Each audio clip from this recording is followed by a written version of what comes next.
शुक्लांबरधरं विष्णुं शशिवर्णं चतुर्भुजं प्रसन्नवदनं ध्यायेत् सर्वविघ्नोपशान्तये। व्यासं वसिष्ठनप्तारं शक्तै पौत्रमकल्मषं पराशरात्मजं वन्दे सुखतातं तपोनिधिं। व्यासाय विष्णुरूपाय व्यासरूपाय विष्णवे नमो वै ब्रह्मनिधये वासिष्ठाय नमो नमः। अविकाराय शुद्धाय नित्याय परमात्मने सदैकरूपरूपाय विष्णवे सर्वजिष्णवे।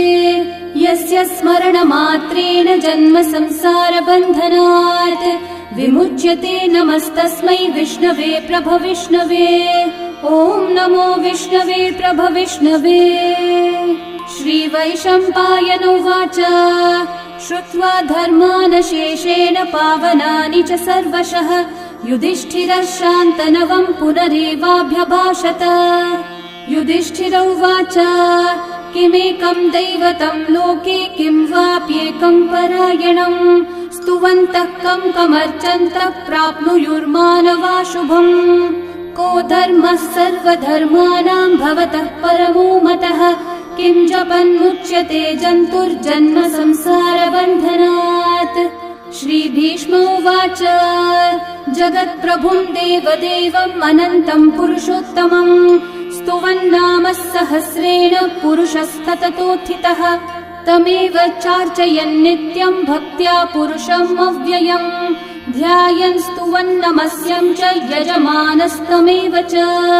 अनादिनिधनं विष्णुं सर्वलोकमहेश्वरम् लोकाध्यक्षं स्तुवन्नित्यं सर्वदुःखातिगो भवेत्। ब्रह्मण्यं सर्वधर्मज्ञं लोकानां कीर्तिवर्धनम् लोकनाथं महद्भूतं सर्वभूतभवोद्भवम्। एष मे सर्वधर्माणां धर्मोऽधिकतमो मतः यद्भक्त्या पुण्डरीकाक्षं स्तवैर्रच्चैर्नरः सदा। परमं यो महत्तेजः परमं यो महत्तपः परमं यो महद्ब्रह्म परमं यः परायणम्। पवित्राणां पवित्रं यो मङ्गलानां च मङ्गलम् देवतं देवतानां च भूतानां यो व्ययः पिता। यतः सर्वाणि भूतानि भवन्त्यादियुगागमे यस्मिंश्च प्रलयं यान्ति पुनरेव युगक्षये। तस्य लोकप्रधानस्य जगन्नाथस्य भूपते विष्णोर्नाम सहस्रं मे शृणु पापभयापहम्। यानि नामानि गौणानि विख्यातानि महात्मनः ऋषिभिः परिगीतानि तानि वक्ष्यामि भूतये। ऋषिर्नाम्नां सहस्रस्य वेदव्यासो महामुनिः छन्दोऽनुष्ठुप् तथा देवो भगवान् देवकीसुतः। अमृतांशोद्भवो बीजं शक्तिर्देवकी नन्दनः त्रिसामा हृदयं तस्य शान्त्यर्थे विनियुज्यते। विष्णुं जिष्णुं महाविष्णुं प्रभविष्णुं महेश्वरम् अनेकरूपदैत्यान्तं नमामि पुरुषोत्तमम्। अस्य श्रीविष्णोर्दिव्यसहस्रनामस्तोत्रमहामन्त्रस्य श्रीवेदव्यासो भगवान् ऋषिः अनुष्ठुप्छन्दः श्रीमहाविष्णुः परमात्मा श्रीमन्नारायणो देवता। अमृतांशोद्भवो भानुरिति बीजम् देवकी नन्दनसृष्टेति शक्तिः। उद्भवक्षोभणो देव इति परमो मन्त्रः। शङ्खबृन्नन्दकी चक्रीति कीलकम् शार्ङ्गधन्वा गदाधर इति अस्त्रम् रथाङ्गपाणिरक्षोभ्य इति नेत्रम् त्रिसामा सामगः सामेति कवचम् आनन्दम् परब्रह्मेति योनिः ऋतुः सुदर्शनः काल इति दिग्बन्धः श्रीविश्वरूप इति ध्यानम्। श्रीमहाविष्णुः प्रीत्यर्थे सहस्रनाम जपे विनियोगः।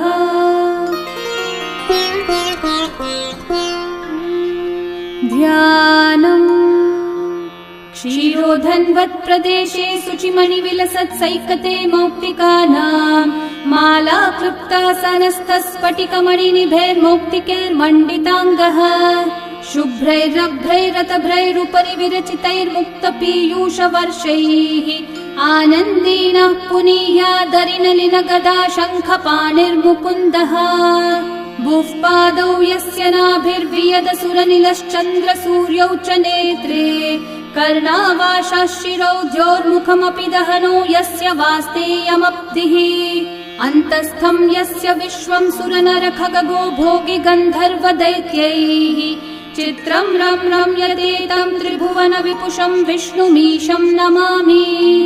ॐ नमो भगवते वासुदेवाय।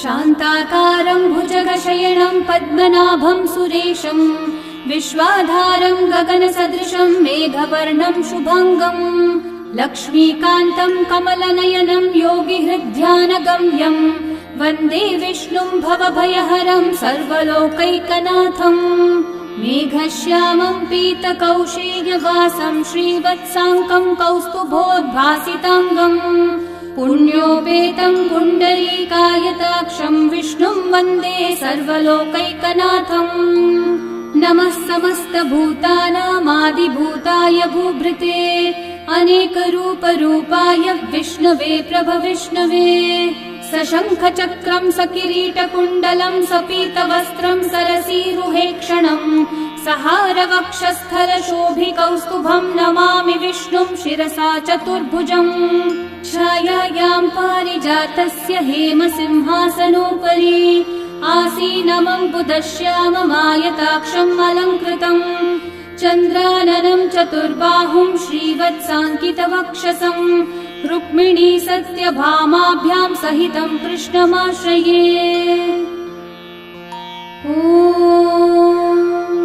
विश्वं विष्णुर्वषट्कारो भूतभव्यभवत्प्रभुः भूतकृद्भूतभृद्भावो भूतात्मा भूतभावनः भूतात्मा परमात्मा च मुक्तानां परमागतिः अव्ययः पुरुषः साक्षी क्षेत्रज्ञोऽक्षर एव च योगो योगविदां नेता प्रधानः पुरुषेश्वरः नारसिंहः वपुः श्रीमान् केशवः पुरुषोत्तमः सर्वः शर्वः शिवस्थाणोर्भूतादिर्निधिरव्ययः सम्भवो भावनो भर्ता प्रभवः प्रभुरीश्वरः स्वयंभू शम्भुरादित्यः पुष्कराक्षो महास्वनः अनादिनिधनो धाता विधाता धातुरुत्तमः अप्रमेयो ऋषिकेशः पद्मनाभोऽमरः प्रभुः विश्वकर्मा मनुस्त्वष्टा स्थविष्ठस्थविरो ध्रुवः अग्राह्यः शाश्वतः कृष्णो लोहिताक्षः प्रतर्दनः प्रभुतस्त्रिककुब्धामः पवित्रं मङ्गलं परम् ईशानः प्राणदः प्राणो ज्येष्ठः श्रेष्ठः प्रजापतिः हिरण्यगर्भो भूगर्भो माधवो मधुसूदनः ईश्वरो विक्रमी धन्वी मेधावी विक्रमः क्रमः अनुत्तमो दुराधर्षः कृतज्ञः कृतिरात्मवान् सुरेशः शरणं शर्म विश्वरेतः प्रजाभवः अहः संवत्सरो व्याळः प्रत्ययः सर्वदर्शनः अजः सर्वेश्वरः सिद्धिः सिद्धि सर्वादिरच्युतः वृषा कपिरमेयात्मा सर्वयोगविनिःसृतः वसुर्वसुमना सत्यः समात्मा संवितः समः अमोघः पुण्डरीकाक्षो वृषकर्मा वृषाकृतिः रुद्रो बहुशिरा बभ्रुर्विश्वयोनिः शुचिश्रवाः अमृतः शाश्वतस्थाणुर्वरारोहो महातपाः सर्वगः सर्वविद्भानो विश्वक्सेनो जनार्दनः वेदो वेदविदव्यङ्गो वेदाङ्गो वेदवित्कविः लोकाध्यक्षः सुराध्यक्षो धर्माध्यक्षः कृताकृतः चतुरात्मा चतुर्व्यूहश्चतुर्दंष्ट्रश्चतुर्भुजः भ्राजिष्णुर्भोजनं भोक्ता सहिष्णुर्जगदादिजः अनघो विजयो जेता विश्वयोनिः पुनर्वसुः उपेन्द्रो वामनः प्रांशुरमोघः शुचिरूर्चितः अतीन्द्रः सङ्ग्रहः सर्गो धृतात्मा नियमो यमः वेद्यो वैद्यः सदा योगी वीरः माधवो मधुः अतीन्द्रियो महामायो महोत्साहो महाबलः महाबुद्धिर्महावीर्यो महाशक्तिर्महाद्युतिः अनिर्देश्य वपुः श्रीमान् अमेयात्मा महाधृतक्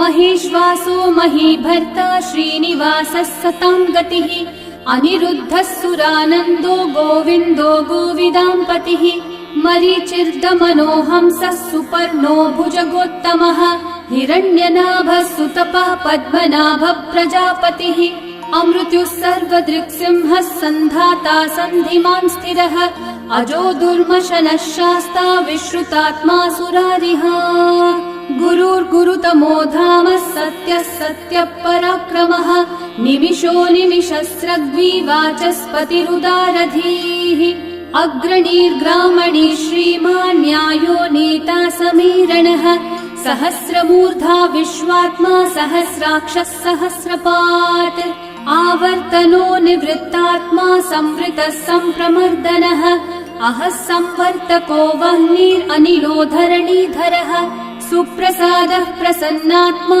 विश्वदृग्विश्वभुग्विभुः सत्कर्ता सत्कृतः साधुर्जन्मुर्नारायणो नरः असंख्येयो प्रमेयात्मा विशिष्टः शिष्टकृच्छुचिः सिद्धार्थः सिद्धसङ्कल्पः सिद्धिदः सिद्धिसाधनः वृषाही वृषभो विष्णुर्वृषपर्वा वृषोदरः वर्धनो वर्धमानश्च विविक्तः श्रुतिसागरः सुभुजो दुर्धरो वाग्मी महेन्द्रो वसुदो वसुः नैकरूपो बृहद्रूपः क्षिपिविष्टप्रकाशनः ओजस्तेजोद्युतिधरः प्रकाशात्मा प्रतापनः ऋद्धस्पष्टाक्षरो मन्त्रश्चन्द्रांशूर्भास्करद्युतिः अमृतांशूद्भवो भानुर्शशबिन्दुः सुरेश्वरः औषधं जगतः सेतुः सत्यधर्मः पराक्रमः भूतभव्यभवन्नाथः पवनः पावनो नलः कामः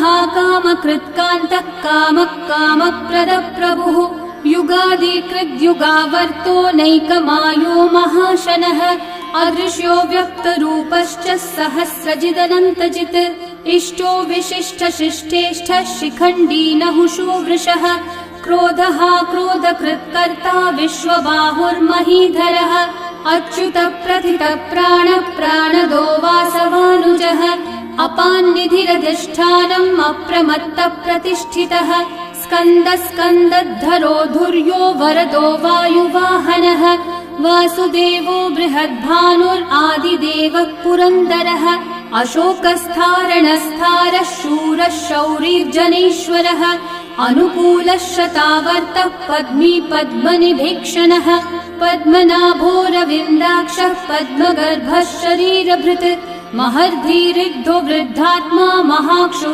गरुडध्वजः अतुलः शरभो भीमः समयज्ञो हविर्हरिः सर्वलक्षणलक्षण्यो लक्ष्मीवान् समितिञ्जयः विक्षरो रोहितो मार्गो हेतुर्दामोदरः सहः महीधरो महाभागो वेगवानमिताशनः उद्भवक्षोभणो देवः श्रीगर्भः परमेश्वरः करणं कारणं कर्ता विकर्ता गहनो गुहः व्यवसायो व्यवस्थानः संस्थानस्थानदो ध्रुवः परर्धि परमस्पष्टः तुष्टः पुष्टः शुभेक्षणः रामो विरामो विरतो मार्गो नेयो नयो नयः वीरशक्तिमतां श्रेष्ठा धर्मो धर्मविदुत्तमः वैकुण्ठः पुरुषः प्राणः प्राणदः प्रणवः पृथुः हिरण्यगर्भः शत्रुघ्नो व्याप्तो वायुरधोक्षजः ऋतुः सुदर्शनः कालः परमेष्ठी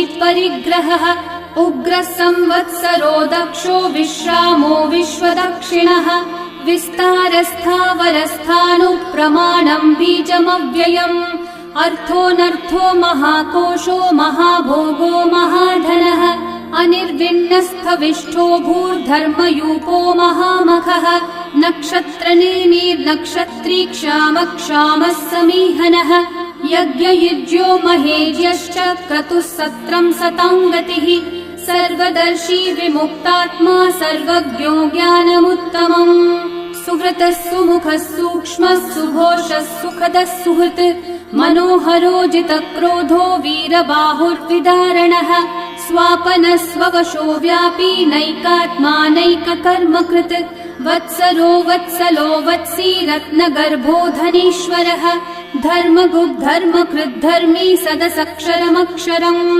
अविज्ञाता सहस्रांशूर्विधाता कृतलक्षणः गभस्तिनेमि सत्त्वस्थः सिंहो भूतमहेश्वरः आदिदेवो महादेवो देवेशो देवभृद्गुरुः उत्तरो गोपतिर्गोप्ता ज्ञानगम्यः पुरातनः शरीरभूतभृद्भोक्ता कपीन्द्रो भूरि दक्षिणः सोमपोऽमृतपः सोमः पुरुजित्पुरुसत्तमः विनयोजयः सत्यसन्धो दाशारः सात्वतां पतिः जीवो विनयिता साक्षी मुकुन्दोऽमितविक्रमः अम्भो निधिरनन्तात्मा महोदधिशयोऽन्तकः अजो महार्हः स्वाभाव्यो जितामित्रप्रमोदनः आनन्दो नन्दनो नन्दः सत्यधर्मा त्रिविक्रमः महर्षि कपिलाचार्य कृतज्ञो मेदिनीपतिः त्रिपदस्त्रिदशाध्यक्षो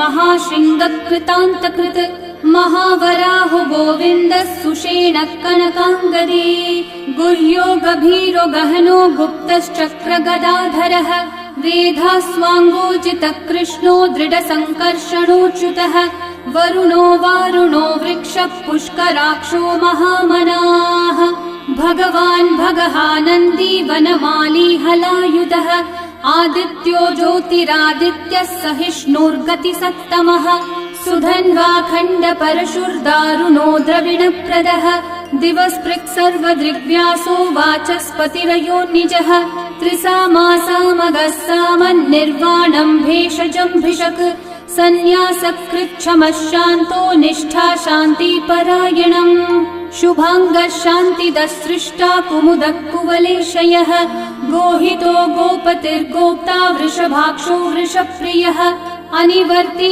निवृत्तात्मा संक्षेप्ताक्षेमकृच्छिवः श्रीवत्सवक्षा श्रीवासः श्रीपति श्रीमतांवरः श्रीधर श्रीश श्रीनिवास श्रीनिधि श्रीविभावनः श्रीधर श्रीकर श्रेय श्रीमान् लोकत्रयाश्रयः स्वक्षस्वङ्गः शतानन्दो नन्दिर्ज्योतिर्गणेश्वरः विजितात्मा विधेयात्मा सत्कीर्तिश्चिन्न संशयः उदीर्णः सर्वतश्चक्षुरनीशः शाश्वतस्थिरः भूषयो भूषणो भूतिर्विशोकः शोकनाशनः अर्चिष्मान् अर्चितः कुम्भो विशुद्धात्मा विशोधनः अनिरुद्धो प्रतिरथ प्रद्युम्नोमितविक्रमः कालनेमी निहावीरः शौरी शूरजनेश्वरः त्रिलोकात्मा त्रिलोकेशः केशवः केशिहा हरिः कामदेवः कामपालः कामिकान्तः कृतागमः अनिर्देश्य वपुर्विष्णु वीरोऽनन्तो धनञ्जयः ब्रह्मण्यो ब्रह्मकृद् ब्रह्मा ब्रह्म ब्रह्म विवर्धनः ब्रह्मविद् ब्राह्मणो ब्रह्मी ब्रह्मज्ञो ब्राह्मणप्रियः महाकर्मो महाकर्मा महातेजा महोरगः महाक्रतुर्महायज्वा महायज्ञो महाहविः स्तव्यस्तव प्रियस्तोत्रम् स्तुतिस्तोतारणप्रियः पूर्णपूरयिता पुण्यकीर्तिरणामयः मनोजवस्तीर्थकरो वसुरेता वसुप्रदः वसुप्रदो वासुदेवो वसुर्वसुमनाहविः सद्गति सत्कृति सत्ता सद्भूति सत्परायणः शूरसेनो यदुश्रेष्ठः सन्निवासः सुयामुनः भूता वासो वासुदेवः सर्वासु निलयो नलः दर्पः दर्पदो दृप्तो दुर्धरोऽथा पराजितः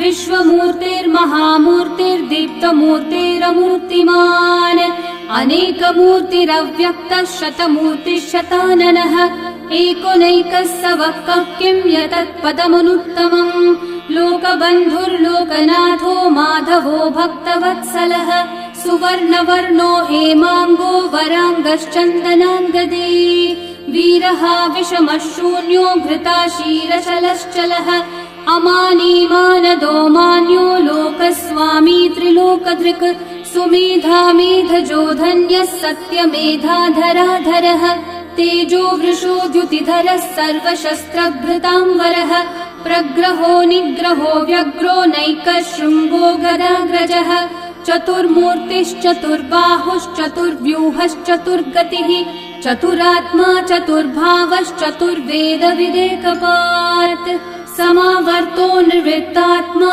दुर्जयो दुरतिक्रमः दुर्लभो दुर्गमो दुर्गो दुरावासो दुरारिहा शुभाङ्गो लोकसारङ्गः सुतन्तुस्तन्तुवर्धनः इन्द्रकर्मा महाकर्मा कृतकर्मा कृतागमः उद्भवः सुन्दर सुन्दो रत्ननाभः सुलोचनः अर्को वाजः नः शृङ्गी जयन्तः सर्वविजयी सुवर्णबिन्दु रक्षोभ्यः सर्ववागीश्वरेश्वरः महाहृदो महागर्तो महाभूतो महानिधिः कुमुदः कुन्दरः कुन्दः पर्जन्यः पावनो निलः अमृताशो मृतवपुः सर्वज्ञः सर्वतोमुखः सुलभः सुव्रतः सिद्धः शत्रुजिच्छत्रुतापनः न्यग्रोधोदम्बरोऽश्वत्थश्चाणूरान्ध्रनिषूदनः सहस्रार्ची सप्तजिह्वा सप्तैधा सप्तवाहनः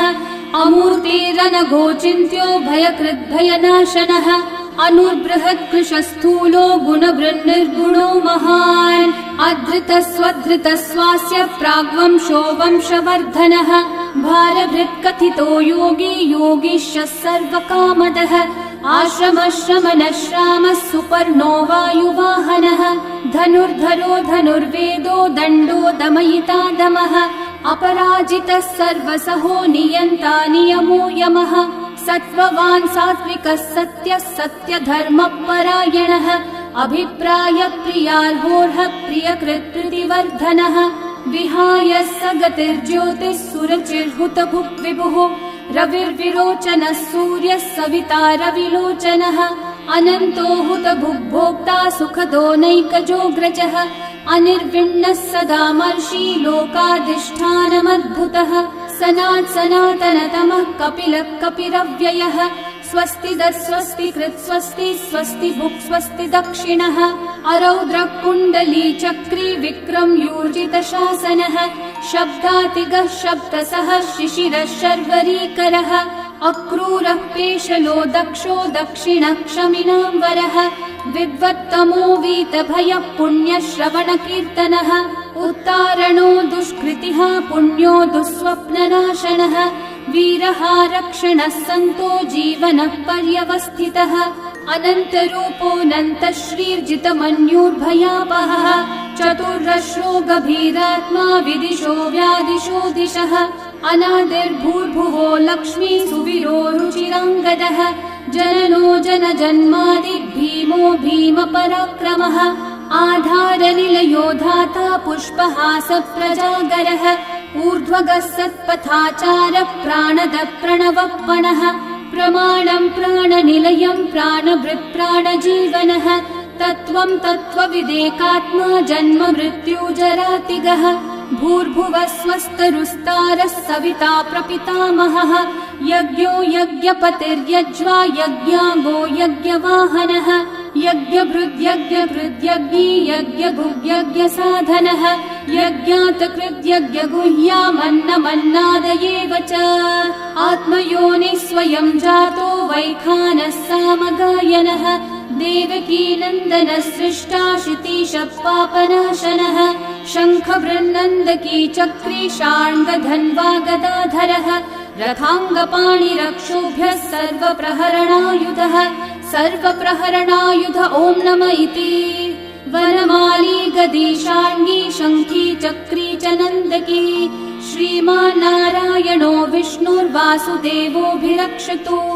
वनमाली गदी शार्ङ्गी शङ्खी चक्री च नन्दकी श्रीमान्नारायणो विष्णुर्वासुदेवोऽभिरक्षतु वनमाली गदी शार्ङ्गी शङ्खी चक्री च नन्दकी श्रीमान्नारायणो विष्णुर्वासुदेवोऽभिरक्षतु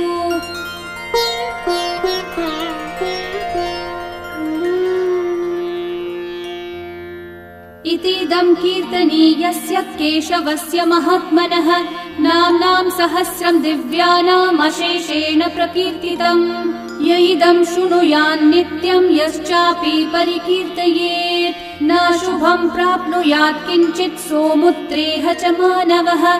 वेदान्तगो ब्राह्मणः स्यात् क्षत्रियो विजयी भवेत्। वैश्यो धनसमृद्धः स्यात् शूद्रः सुखमवाप्नुयात्। धर्मार्थी प्राप्नुयात् धर्मम् अर्थार्थी चार्थमाप्नुयात्।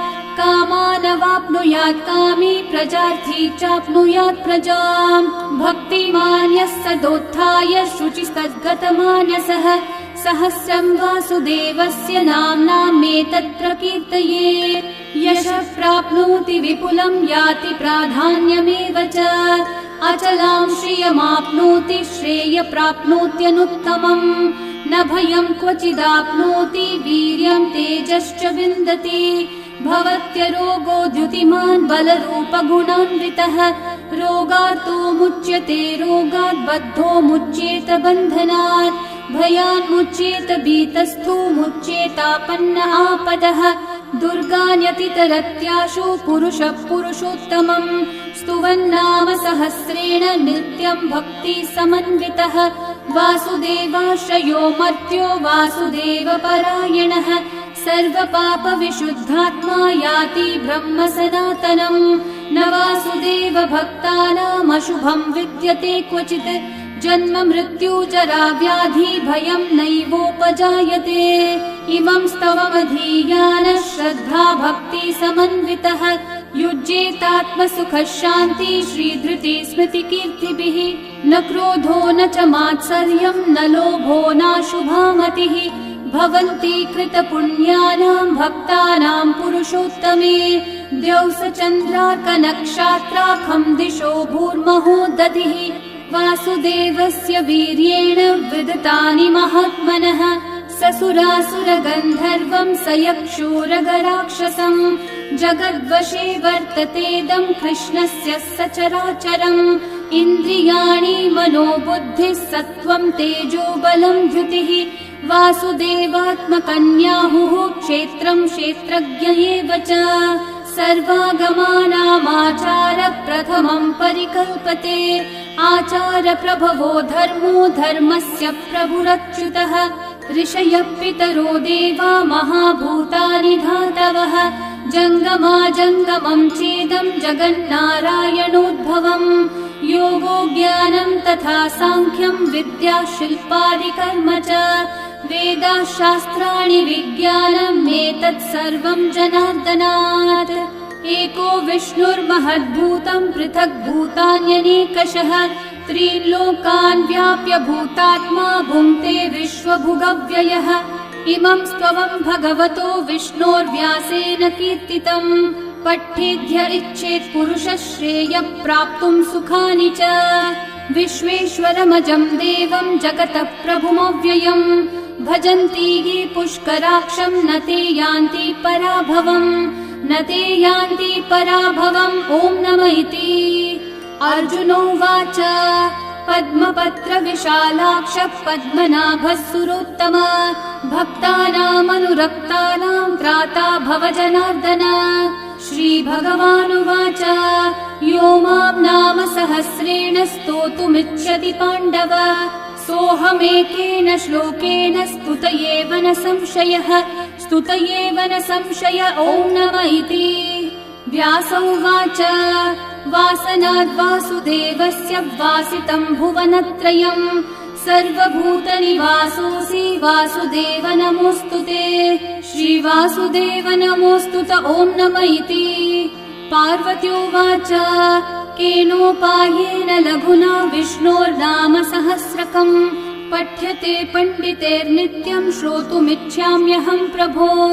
ईश्वरोवाच श्रीराम राम रामेति रमे रामे मनोरमे। सहस्रनाम तत्तुल्यं राम नाम वरानने।